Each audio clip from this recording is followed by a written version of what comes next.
C'est vrai.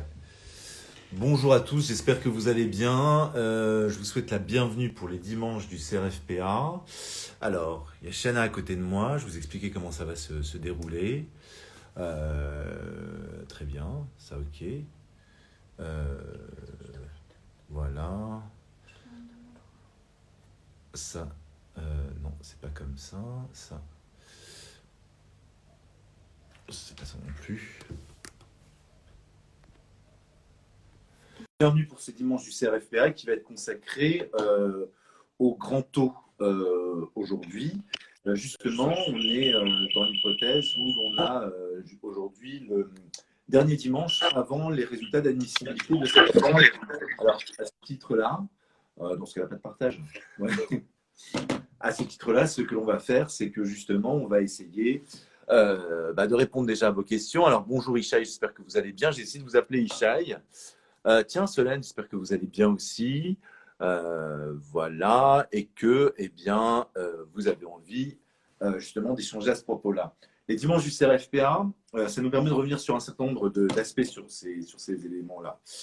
D'ores et déjà, hier, j'ai quand même attiré l'attention une nouvelle fois du CNB. Je l'avais déjà fait sur mon blog il y a un an sur le manque d'harmonisation en matière de grand taux. Et je vous invite justement à ce titre-là d'essayer pour le grand taux vraiment d'adapter les conseils qui vous sont donnés aux spécificités de vos IEJ. Vous avez les notes en avance, ce n'est pas la même chose.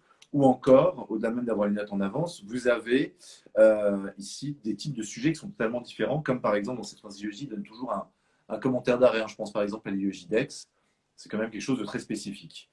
Le CNB ne va pas se prononcer là-dessus. Et j'attire aussi votre attention sur quelque chose qui pourrait être une bonne nouvelle. Alors, il s'agit d'un intervenant, je ne vais pas donner son nom particulièrement, mais vous trouverez rapidement sur les réseaux sociaux et sur Twitter la personne dont il s'agit, un correcteur en droit pénal de l'Université de Nancy-Lorraine, on n'a pas 50 ici, qui justement fait état de ses copies et a étalé 3-4 copies sur lesquelles il y a des 16 qui sont indiquées. Cette année, la spécificité, c'est quand même d'avoir une épreuve de droit des obligations, que ce soit une épreuve de droit des obligations qui a été particulièrement difficile. Il se peut que, en tout cas, c'est ce qu'on voit apparaître, en droit pénal et dans les autres options, les notes soient bonnes. Alors, on va vous donner aujourd'hui quelques conseils sur la façon de préparer au mieux votre grand taux, le cas échéant, et surtout, avant ça, d'aborder au mieux la journée de vendredi. Vendredi, il peut y avoir 2 nouvelles qui vont apparaître. Vous êtes admissible et vous n'êtes pas admissible. En réalité, ce n'est pas 2 nouvelles, c'est 4 nouvelles qui peuvent apparaître. Vous êtes admissible et vous y attendiez, et justement, ça s'inscrit dans vos révisions. Donc là, sur l'aspect préparation, je n'ai pas grand-chose à vous dire. Vous n'êtes pas admissible et vous y attendiez aussi. Donc là, ça confirme simplement un ressenti. Il faut préparer la suite. Il faut, comme dit Grégory Le Marchal, écrire l'histoire. Ou bien c'est l'inverse, c'est-à-dire vous retrouvez avec, vous êtes admissible, vous n'y attendiez pas, et ça c'est le chiffre noir dans les prépas, c'est des étudiants qui sont admissibles, qui s'y attendaient pas et qui foirent aux euros. Ça c'est super dur parce que vous n'avez pas assez travaillé, ainsi de suite. Ou bien vous n'êtes pas admissible, vous n'y attendiez pas non plus. Là aussi c'est quelque chose qui se prépare parce qu'il s'agira de rebondir et il s'agira d'utiliser ça comme une force. Alors je vous présente rapidement Shana. Après, je donnerai quelques conseils. Shana, c'est une de mes anciennes étudiantes. Elle est également membre de Trouve ta voix, qui est une asso qui aide les lycéens à la prise de parole en public. Je pensais que c'était la personne la plus indiquée pour préparer le grand taux. Et en plus, elle est chargée d'enseignement et elle est au sein de l'équipe pédagogique de Sud-Barreau. Voilà. Donc, bonsoir, Shana. Bonsoir. Voilà. Est-ce que tu vas bien, Shana? Très bien. Est-ce que tu te souviens de la proclamation de tes écrits? Oui, très bien. Ouais. Est-ce que tu te souviens de la première proclamation de tes écrits? Très bien. Ouais. T'es dans quel paramètre? Parce que moi, la première fois que j'ai passé les écrits, je pensais que j'étais sûr de les avoir. Et ça a été une cata, quoi. C'est complète. Alors, pareil. Franchement, j'étais sûre, peut-être pas, mais à 90%, je pensais que je les avais. Ouais. Parce que j'ai passé dans une faculté dont j'avais l'habitude. J'étais assez à l'aise avec ce que j'avais fait. Et en fait, pas du tout. Puisque j'étais loin du compte. Je crois que j'avais 8,2 aux écrits. Ouais. Donc, non, ça a été compliqué à gérer sur le coup. Ouais. Moi, je me tapé un 3 en pénal, je me souviens. J'avais la main partout, sinon à part ça, j'étais mis à pleurer. Je savais pas ce qu'il fallait faire. Qu'au 3 en pénal, moi, j'avais décidé de disserter, faire 25 pages, etc. Il y a des spécialistes de ces choses-là. Donc, bref, c'était le cas. Donc, il y a vraiment, c'est pas quatre aspects. Euh, Au cours de la semaine qui va venir, il faut vous occuper un maximum parce que du retour d'étudiants que j'ai, c'est essentiellement l'ennui et l'attente qui sont très très difficiles à gérer. Ça, on comprend parfaitement cette attente, cet ennui. Alors, pour organiser cette semaine, ce que je vous conseille d'un point de vue de méthode, si vous êtes pénaliste, vous bossez les aspects pénals du grand taux. Ça vous permettra de gagner du temps, quoi qu'il arrive. Si vous n'êtes pas admissible, ça vous permet de gagner du temps pour l'année prochaine. À ce titre-là, le projet de loi sur la justice, la commission mixte paritaire a adopté un texte scandaleux sur le secret professionnel. Alors, on reviendra sur cette question-là.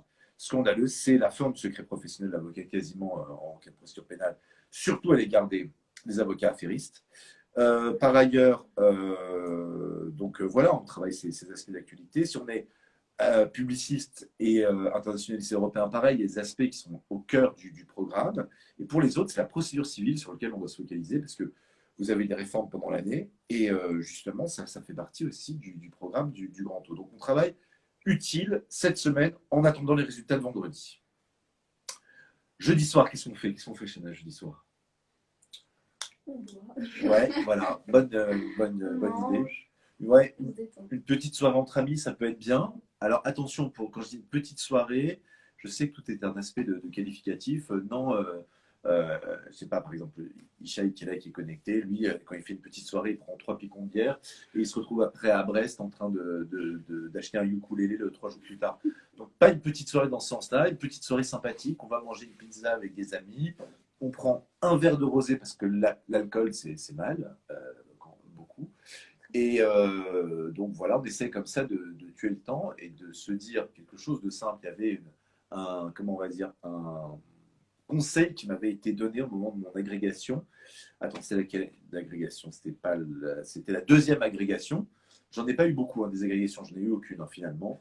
Au moment de ma deuxième agrégation, un prof m'avait reçu lors des contre-visites, il m'avait dit Michael, c'est pas vous qui êtes jugé, c'est la prestation à un moment donné. Il faut que vous disiez ça, c'est-à-dire que si vraiment vous voulez qu'on en discute, moi je suis à votre disposition, on me trouve facilement quand même sur les réseaux sociaux.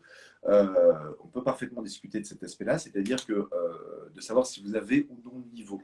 Avant de vous poser la question de savoir si vous avez ou non le niveau, la première question c'est de savoir si vous êtes ou non motivé. Ensuite, deuxième élément, pour réussir son CRFPA, il y a un prix à payer humain. Il est lourd, ça suppose d'être capable de sacrifier par exemple son été et un peu sa vie sociale pendant quelques mois. Alors, bon, Chana a beaucoup de chance par rapport à ça, puisque de toute façon, son année était foutue en l'air parce que c'était le confinement. C'est le confinement, donc bien évidemment, c'était déjà bien entamé. Il y a des gens qui sont un peu masochistes, qui aiment souffrir. Bon, moi, ça fait quand même, depuis, j'ai passé moi-même le CRFPA, donc une fois, deux fois, depuis 97 que justement je passe le CRFPA chaque année moi-même ou par le biais de mes étudiants. Et l'idée, c'est à chaque fois la même chose, c'est-à-dire il y a un sacrifice, il y a aussi une intensité des révisions qui va se développer au fur et à mesure. Et je me tiens à disposition pour faire un petit bilan après CRFPA en cas de déception. Si les nouvelles sont bonnes, par contre, il faut faire en sorte de transformer l'essai. Ça, c'est l'aspect qui est indispensable. Vous ne devez pas vous dire, bon, c'est bien, j'ai déjà eu des écrits, pour l'oral, on verra. Là, il faut mettre tous les moyens de votre côté. Soit vous avez déjà bossé beaucoup, vous continuez vos révisions. Attention, vos révisions, ce n'est pas que des libertés publiques. C'est pour ça que, de ce point de vue-là, à Subaru, on propose justement un pack juste pour le grand taux, avec un fascicule qui est complet sur la question de ce qui peut tomber, parce que c'est liberté et droits fondamentaux, donc liberté publique et liberté privée, et culture générale. Alors, il faut s'entendre plutôt de culture juridique générale. Il y a chaque année des questions quiz sur lesquelles il faut être capable de répondre assez rapidement. De culture juridique générale, c'est bien, ça donne un petit éclairage, une petite dynamique, et ainsi de suite, avec toujours des questions qui peuvent être des questions piégeuses. Celle que j'aime bien poser, par exemple, c'est quelles sont. Tu veux que je te la pose comme ça?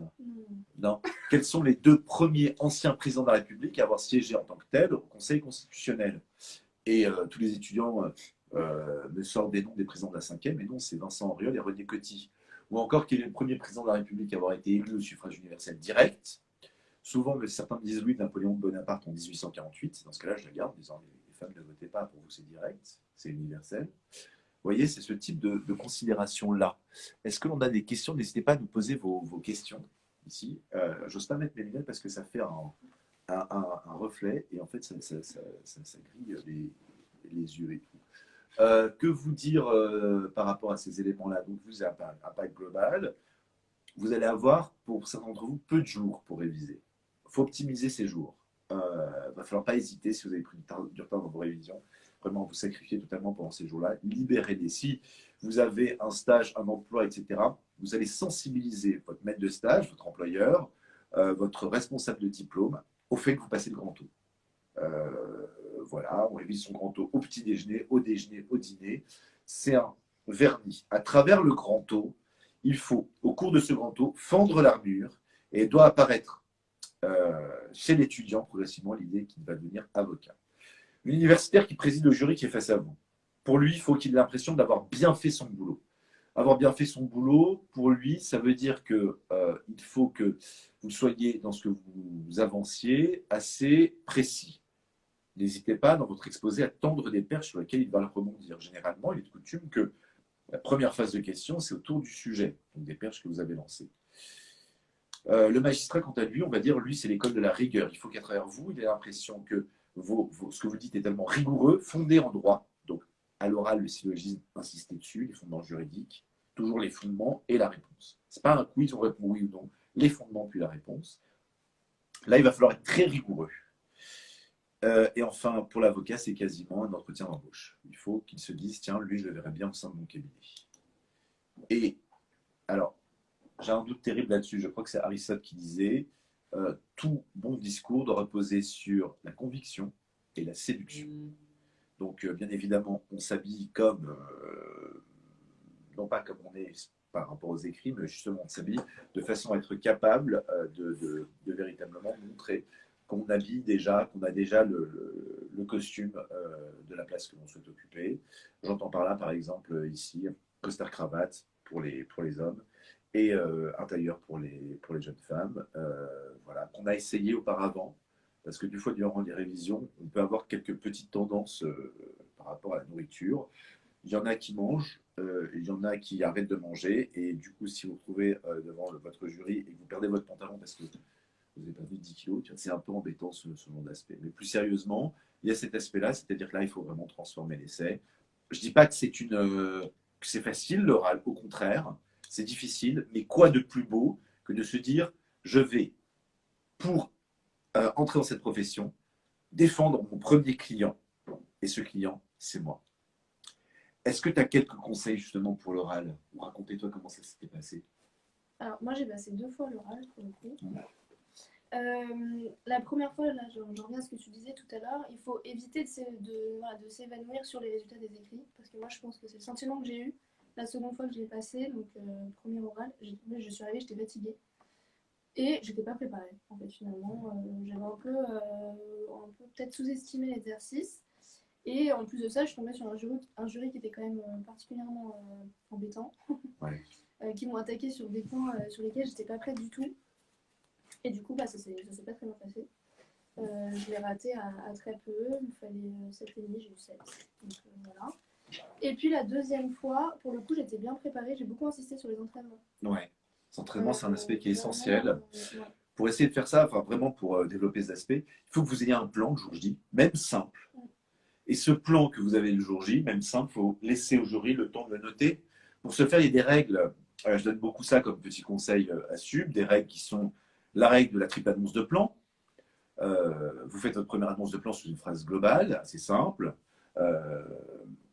Ensuite, vous reprenez. Nous verrons donc ce thème en 2 temps. Tout d'abord, la liberté d'expression, et ensuite, la vie privée. Vous voyez, j'insiste bien sur les termes importants.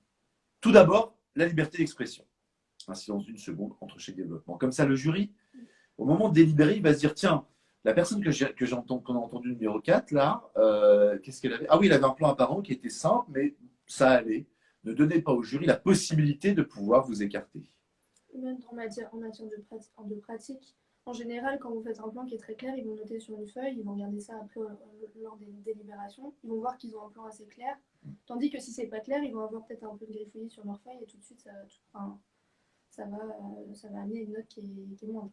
Voilà, c'est ça l'aspect. Il y a aussi L'aspect qui a trait, bien évidemment, à la discussion en elle-même. Dire je ne sais pas, c'est pas extrêmement grave, mais il faut quand même batailler un peu.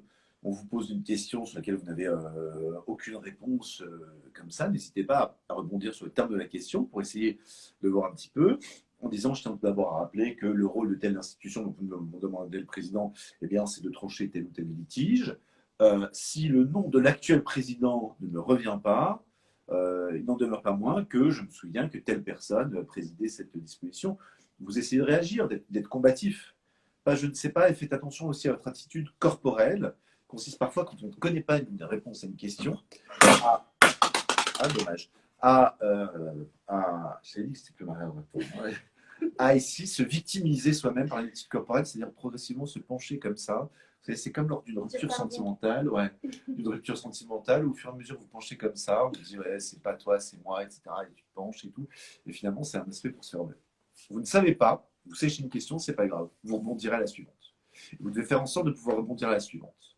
Parfois, il faut être capable aussi de jouer sur les silences ou de dire je vais prendre quelques instants de réflexion pour venir à pour répondre à votre question.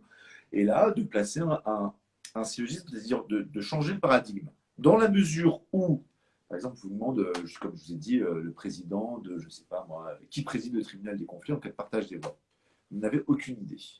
Vous posez par exemple la question, c'est dans la mesure où l'on considère qu'il y a 4 magistrats de l'ordre judiciaire, 4 magistrats de l'ordre administratif, et bien le tribunal des conflits va trancher les conflits de compétences à la fois positifs et négatifs. Et quand il y a une partition des voix, eh bien, c'est la majorité qui l'emporte. Ce n'était pas la question au départ, vous avez changé le sens de la question. Si ces personnes insistent et gardent absolument un nom, vous n'avez pas de nom, c'est pas grave parce que vous connaissez l'institution, c'est l'image que vous venez de renvoyer de cet aspect-là. Il y a aussi une question qui est extrêmement courante, c'est pourquoi voulez-vous devenir avocat? Et la réponse pour avoir du fric, ça ne marche pas très bien. N'essayez pas de faire quelque chose de drôle à ce moment-là. Oubliez d'être drôle. Ça peut vexer, froisser, etc. Mais préparez quelque chose qui respire la sincérité, la vraie raison là-dessus, que vous pouvez, le cas échéant, bien évidemment, polisser, transformer un petit peu, mais vraiment toujours être de cette façon-là très participatif avec votre jury à proprement parler. Voilà ce qu'il en est. Il y a, dans tous les candidats que j'ai eus, il y en a parfois certains par rapport à d'autres, c'est pour ça que c'est bien pour cet aspect-là, qui ne sont pas du tout à l'aise à l'oral. Souvent, ce que je leur conseille sur un espace de temps aussi court, sachant que dans les vidéos qu'on met aux dispositions de nos étudiants, il y a aussi il y a une vidéo de Bertrand Perrier sur l'éloquence, il y en a une autre sur la prise de parole en public par une comédienne, et ainsi de suite. Mais sur ceux qui ont vraiment beaucoup de mal là-dessus, sur la prise de parole, je leur conseille de s'orienter vers quelque chose qui est très à la rigueur. Et j'en donne un exemple type, par exemple, quand on fait l'euthanasie, vous pouvez partir sur le sens de la dignité par rapport à une personne qui est mourante. Très réjouissant pour un dimanche soir, ce que je vais inventer le sujet. Ou bien vous partez sur l'aspect purement juridique. Euthanasie, il y a aussi l'étymologie grecque du mot, c'est assez rare, un mot d'origine grecque par rapport au mot d'origine latine dans le sens voilà, premier.